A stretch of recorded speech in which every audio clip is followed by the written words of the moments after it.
इंसान को हम नहीं देख सकते, जबकि ब्रेन ही हमारी बॉडी का सबसे इम्पोर्टेंट ऑर्गन माना जाता है, लेकिन फिर भी लोग इसमें लापरवाही करते हैं। इसी वीक ब्रेन और कम फोकस्ड ब्रेन होने के कारण इवन आप में से भी ऐसे कई लोग होंगे जो अभी इस वीडियो को अधूरा छोड़कर दूसरी कर सकती हैं। कई एक्सपर्ट्स के अकॉर्डिंग आजकल की मॉडर्न लाइफस्टाइल और हैबिट्स हमारे ब्रेन को डैमेज करके कमजोर बना रही हैं। तो ये जानते हैं वो 9 हैबिट्स जो आपके ब्रेन को डैमेज कर रही हैं। पुअर स्लीपिंग हैबिट्स, इसमें तो कोई दो राय नहीं है। एक अच्छी स्लीप का पर्पस ये है आपके ब्रेन को रेस्ट देना। अगर आप नॉन स्टॉप चलते चलते थक जाओ तो थोड़ी देर बैठ के आराम करके आप वापस से चलने के लिए तैयार हो जाते हो, लेकिन अगर आपका ब्रेन नॉन स्टॉप काम कर करके थक जाए तो उससे आराम सिर्फ और सिर्फ एक अच्छी नींद से ही मिलेगा। मगर अफसोस, जैसे जैसे हम बड़े होते जाते हैं हमारी स्लीपिंग हैबिट्स उतनी ही खराब होती जाती है। ना सोने का टाइम होता है ना ही उठने का। कम सोने से और लेट सोने से आपकी थिंकिंग स्लो हो जाती है, आपकी मेमोरी खराब होने लगती है, आपकी डिसीजन मेकिंग एबिलिटी खराब होती है और भी बहुत सीरियस प्रॉब्लम्स होती हैं। इनफैक्ट एक स्टडी के अकॉर्डिंग नींद की कमी से आपके ब्रेन का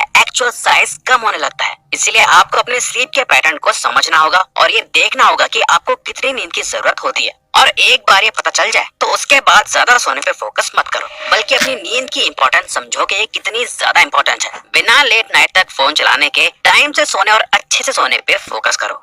too much screen time, screen हमारी लाइफ का बहुत इंपॉर्टेंट पार्ट बन चुकी है, जो धीरे धीरे हमारी सारी एक्टिविटीज को रिप्लेस कर रही हैं। अब दिन हो या रात लोग बाहर जाके जीने की जगह बस अपने फोन में आंखें घुसाए बैठे रहते हैं। 2017 की एक रिसर्च के अकॉर्डिंग छोटे बच्चों में देखा गया कि एक्सेसिव स्क्रीन एक्सपोजर से उनके ब्रेन की कनेक्टिविटी कम हो जाती है, क्योंकि स्क्रीन देखते वक्त आपका ब्रेन इस्तेमाल नहीं होता, आप बस माइंडलेसली एक लाइट को घूर रहे होते हो। वहीं इसका ठीक उल्टा होता है जब बच्चे बुक्स पढ़ रहे होते हैं, उनके ब्रेन की कनेक्टिविटी बढ़ जाती है। ऐसा इसलिए है क्योंकि जब आप पढ़ रहे होते हो तो आप वर्ड्स को पढ़कर उनका मीनिंग निकालकर एक बात को समझने के लिए अपने माइंड में इमेजिनेशन करते हो, उसके बारे में सोचते हो, जो आपके ब्रेन के लिए एक बहुत ही हेल्दी एक्सरसाइज है। जरा अपने फोन की सेटिंग में जाके देखो आप दिन भर में कितने घंटे अपना फोन यूज कर रहे हो और उसे कम करने की कोशिश करो।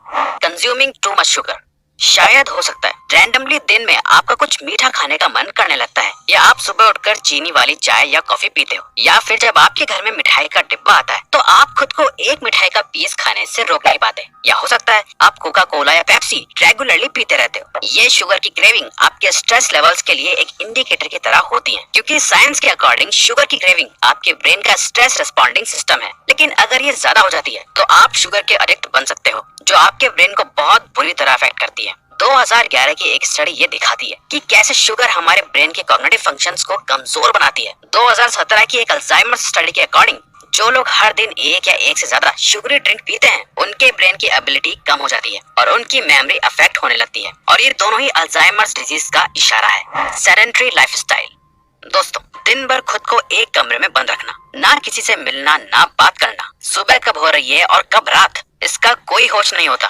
ये आपके ब्रेन को और ज्यादा लेजी बनाता जा रहा है, जो लॉन्ग टर्म में एंजाइटी और डिप्रेशन का रीजन बन सकता है। क्या आपको पता है यूनिवर्सिटी ऑफ मिशिगन की एक रिपोर्ट के अकॉर्डिंग हर दिन सिर्फ 10 मिनट किसी पर्सन के साथ real face to face conversation करने से आपके मेमोरी की कॉग्निशन और ज्यादा इम्प्रूव होते हैं। इसीलिए घर से बाहर निकलना शुरू करो, लोगों से बात करो, कनेक्शंस बनाओ, ये आपको बहुत अच्छा फील कराएगा, क्योंकि हम ह्यूमंस सोशल बीइंग्स हैं जो एक जगह बैठने के लिए नहीं बने हैं, बल्कि इस वर्ल्ड को एक्सप्लोर और लोगों के साथ रहने के लिए बने हैं। Eating too much junk food, UCLA's brain research institute की साइकोलॉजिस्ट आरोन ब्लैसडेल ने एक रिसर्च कंडक्ट करी, जिसमें उनका कहना है कि जंक फूड या हाई शुगर डाइट सिर्फ आपको फिजिकली अनहेल्दी नहीं बनाती, बल्कि आपके ब्रेन को भी केमिकली चेंज कर देती है। जो हम अपनी बॉडी में डालते हैं वो हमारे ब्रेन के लिए फ्यूल का काम करता है। अगर आप अपनी गाड़ी में पेट्रोल की जगह गंदा पानी डालोगे तो उसका इंजन तो खराब होगा ही। इसी तरह एक हेल्दी और न्यूट्रिएंट्स रिच डाइट की जगह अगर आप अनहेल्दी और जंक फूड खाओगे तो आपकी बॉडी के साथ साथ ब्रेन की हेल्थ भी डैमेज होगी। स्टार्ट करने के लिए सबसे पहले सिर्फ घर में बना खाना शुरू करो। बाहर जाके पैसे और हेल्थ दोनों वेस्ट करके जंक फूड खाने से अच्छा है घर का फ्रेश और हेल्थी खाना खाना। इससे आपके पैसे वेस्ट होने से भी बचेंगे, आपकी फिजिकल और मेंटल हेल्थ भी खराब नहीं होगी, आपको कोई आगे चल के बीमारियां भी नहीं लगेंगी, और ना ही आप दवाइयों में अपना पैसा वेस्ट करोगे।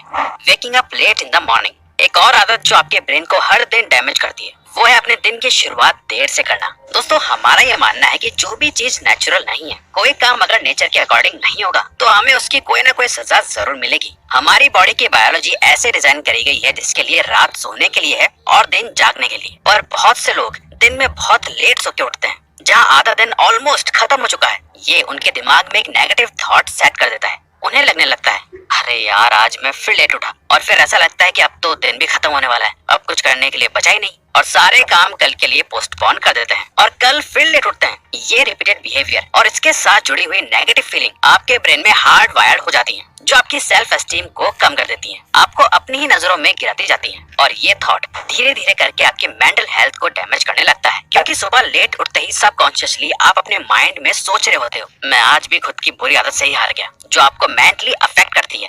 Not exercising. फिजिकल एक्सरसाइज सिर्फ आपकी बॉडी के लिए ही जरूरी नहीं है, बल्कि आपके ब्रेन और माइंड के लिए भी बहुत जरूरी है। ऐसा इसलिए है क्योंकि जब आप एक्सरसाइज करते हो तो आपका हार्ट रेट बढ़ जाता है, आपका हार्ट ज्यादा ऑक्सीजन पंप करने लगता है, जो आपके ब्रेन तक पहुंचता है। इससे रिलेटेड नेपरविल हाई स्कूल के कुछ स्टूडेंट्स पर एक एक्सपेरिमेंट भी करा गया था, जहाँ एक क्लास को 2 ग्रुप्स में बांट दिया गया। पहले स्टूडेंट्स के ग्रुप को कहा गया कि उन्हें हर सुबह इंटेंस एक्सरसाइज करनी है, अपने हार्ट रेट को बढ़ा के रखना है। दूसरे ग्रुप को कहा गया कि वो आराम से सो सकते हैं। और जब दोनों ग्रुप्स के एग्जाम रिजल्ट्स देखे गए तो रिजल्ट ये आया कि ग्रुप 1 के स्कोर्स में 17% का इंक्रीज देखा गया, वहीं ग्रुप 2 के स्टूडेंट्स में 10.7% की इंप्रूवमेंट देखी गई। इसे ठीक करने के लिए हर दिन सिर्फ 30 मिनट्स एक्सरसाइज करने से स्टार्ट करो। अगर आपकी डेस्क जॉब है या आप एक स्टूडेंट हो तो हो सकता है आप अपना ज्यादातर टाइम बैठे बैठे ही बिताते हो, तो अपने फोन में अलार्म सेट करो जो हर 45 मिनट्स में आपको याद दिलाए कि ज्यादा बैठना आपकी ब्रेन के लिए अच्छा नहीं है, और आप उठकर तुरंत 5 मिनट के लिए स्ट्रेचिंग या वॉक कर पाओ। Over consuming content. हमारा ब्रेन इंफॉर्मेशन को प्रोसेस करने का काम करता है, लेकिन आज के टाइम में इतनी ज्यादा इंफॉर्मेशन है कि हमारा ब्रेन हैंग होना शुरू हो गया है। हमारा ब्रेन माना बहुत पावरफुल है, लेकिन ये भी परफेक्ट नहीं है। इसकी भी एक लिमिट है जो हम हर दिन क्रॉस कर देते हैं। WhatsApp, Facebook, emails, calls, reels, YouTube, हर जगह से इतनी ज्यादा कंटेंट की सप्लाई तो बढ़ती जा रही है, बट हमारे ब्रेन की कैपेसिटी वो तो उतनी की उतनी ही है। ग्रेशम कॉलेज लंदन के professor of psychology Glenn Wilson ने अपनी रिसर्च से ये पता लगाया कि जब हम किसी सिचुएशन में होते हैं जहां हमें फुल फोकस और कंसंट्रेशन की जरूरत होती है, पर साइड में हमारा फोन रखा हुआ होता है जिसपे एक अनरेड मैसेज की नोटिफिकेशन आई हुई होती है, बस इस सिचुएशन में होने से ही हमारे ब्रेन का IQ 10 पॉइंट से नीचे गिर जाता है। ये ऐसा ही है जैसे मान लो आप एक गुब्बारे में हवा भर रहे हो और भरते जा रहे हो, रुक ही नहीं रहे, तो एक ना एक टाइम आएगा जब वो गुब्बारा फट जाएगा। हमारा ब्रेन वो गुब्बारा बनता जा रहा है, और इंटरनेट का ये सारा कंटेंट हवा। Lack of stimulating thoughts. दोस्तों, अगर आप एक मशीन खरीद कर उसे कोने में रख दोगे और उसे ज्यादा यूज नहीं करोगे तो उसमें जंग लगना शुरू हो जाएगा। हमारा दिमाग बना है सोचने के लिए, क्रिटिकल, क्रिएटिव और एनालिटिकल थिंकिंग के लिए, लेकिन आजकल टेक्नोलॉजी की वजह से हमारे ब्रेन का ज्यादा यूज बचा नहीं है। अगर हम कभी किसी प्रॉब्लम में फंसते हैं तो उसके बारे में सोचने के बजाय हम गूगल या यूट्यूब पर सोल्यूशंस ढूंढने लगते हैं। अगर आप नोटिस करोगे तो आपको पता चलेगा कि आप पूरे दिन में बिना सोचे समझे ऑटो पायलट मोड पे कितने डिसीजंस ले रहे हो, जहां आपके ब्रेन की जरा भी पावर यूज नहीं हो रही, जो आपके ब्रेन को डैमेज कर रहा है। जब तक आपके ब्रेन के पास कुछ सोचने के लिए है, कोई गोल है, लाइफ का पर्पस है, तो वो अपने बेस्ट वर्जन में काम